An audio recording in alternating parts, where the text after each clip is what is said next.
Hey lovelies, it's Bronte Spicer. How are you? So today I'm going to share my story of how I healed anxiety, and it might surprise you the way that I have. So for many of you, you know my story of having depression for over 22 years, and I came out of that using the Killer Bee Inquiries, which is a set of advanced mindfulness or self-inquiry tools to let go of painful memories, negative beliefs, and intense feelings or emotions. And once I came out of depression, I was really hit with immense terror and extreme anxiety. I didn't feel safe in the world. I was extremely stressed, worried about being alive, and I definitely didn't feel safe to be alive. And that started to, I was also experiencing quite strong social anxiety, and I just didn't feel safe with other people. I didn't feel safe being myself. And what happened in my body was like this extreme tension, stress, overwhelm, I just didn't feel centered. I didn't feel calm, and it just felt overwhelming. So once I'd come out of depression with the Killer Bee Inquiries, I actually used the Killer Bee Inquiries to then process the anxiety. And so actually, from a scientific point of view, it makes sense that I came out of depression and then experienced anxiety, because the polyvagal theory shows us, which is a big fancy term, but it's really how we understand the nervous system now with its 3 nervous system states. It's not just the fight, flight response and the rest, digest response. There's also the freeze, please response, and they work in a hierarchy.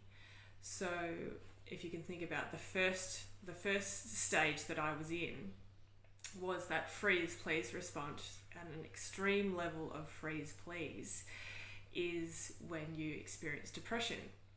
Now when you come out of that, or the step before the freeze please state, which is like the last ditched effort for us as primal beings to survive and stay alive, we play dead, we freeze, we shut down, we conserve our energy.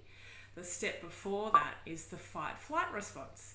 And the extremity of the fight-flight response, which is that second nervous system state, is anxiety.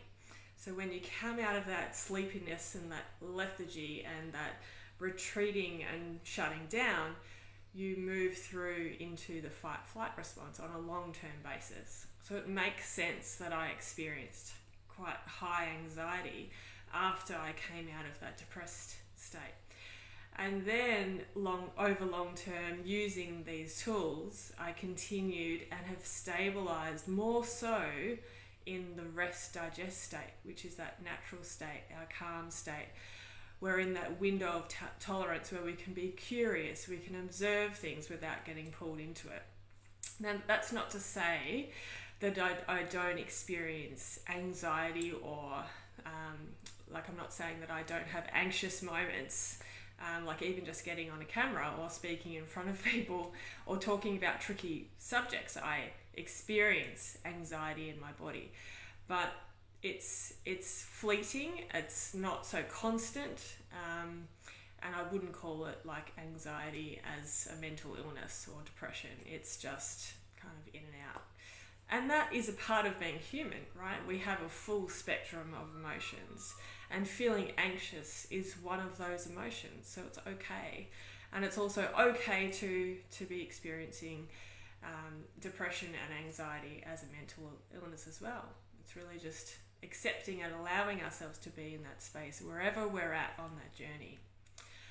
So the thing that might surprise you with the way that I healed my anxiety is that it wasn't so much about changing the thoughts about not stressing about life, or not worrying about the future, or not worrying about my kids, or not freaking out about systems or things that didn't sit well with me in the world. It wasn't about changing my thoughts.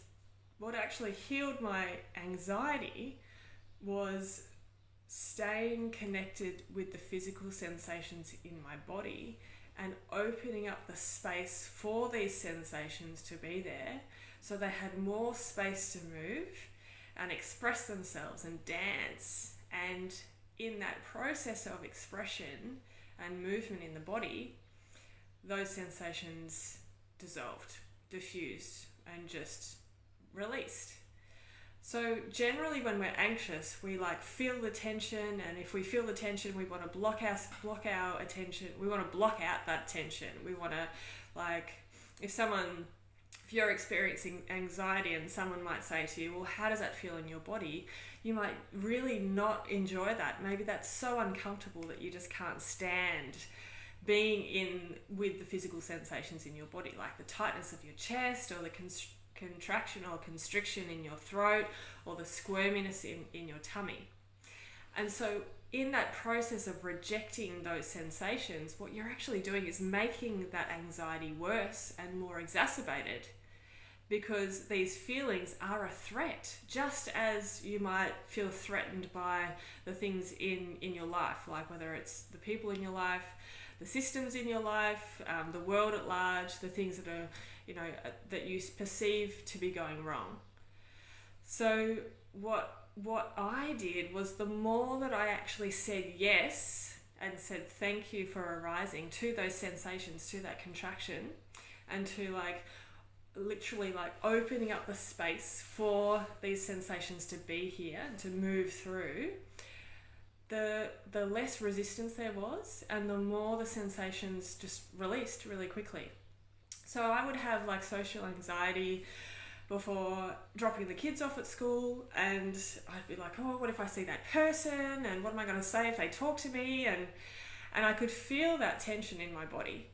And so this is a split second or a couple of seconds long practice that I do with any kind of anxiety that I get or that I feel.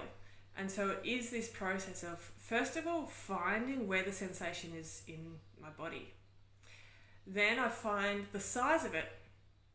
Then I imagine opening up the space. So I'm looking for the space around the sensation, because generally we're like, oh gosh, I've got that feeling in my chest and I want it to go away. But when we're actually finding the parts of the body where there is no sensation, we're like, okay, we can have that open focus, and we can notice that yes, there's a sensation here, but then there's all this space in my head where there is no sensation, right? So it feels safer. We're using that space as a resource, that space in your body as a resource that is a safe place, rather than this, oh my gosh, I've got this horrible feeling in my chest. So the difference here is, and this is what might be surprising to you, is it wasn't about changing my thinking about my perception of the world. This is a body-based approach, and this is what I am so passionate about sharing, because after having depression and now I had probably a year's worth of anxiety, and healing that through actually putting my attention on the body, being in my body, learning how to feel safe with the sensations and the reactions and the responses in my body. That's what healed it. It wasn't about reframing or changing my mindset or being grateful, and all of those things, they help. But the thing for me that changed everything was actually working with the body sensations. So that's why I call it a body-based approach to improving your mental health. And this is what I see is missing in our education system, in our own awareness as parents, even workplace well-being. It's just not, there's a lot of work to do. There's a lot of education that's required for us to understand that working with the body awareness, feeling safe with the physical sensations in our bodies actually heals anxiety and depression. So now I'm in this space where it's a really good place where I know exactly what to do when I experience anxiety. I go towards the sensation, and I feel like it's just diffused within seconds, and it's like, okay, sensation's gone, and it might come up again, but I know exactly what to do to diffuse it again.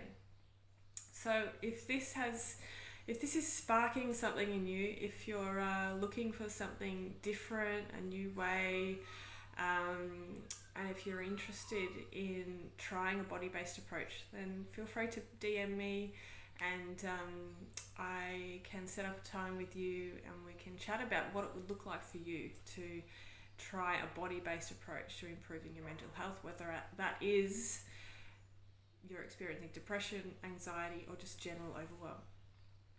So thanks for joining me, and I'll see you soon.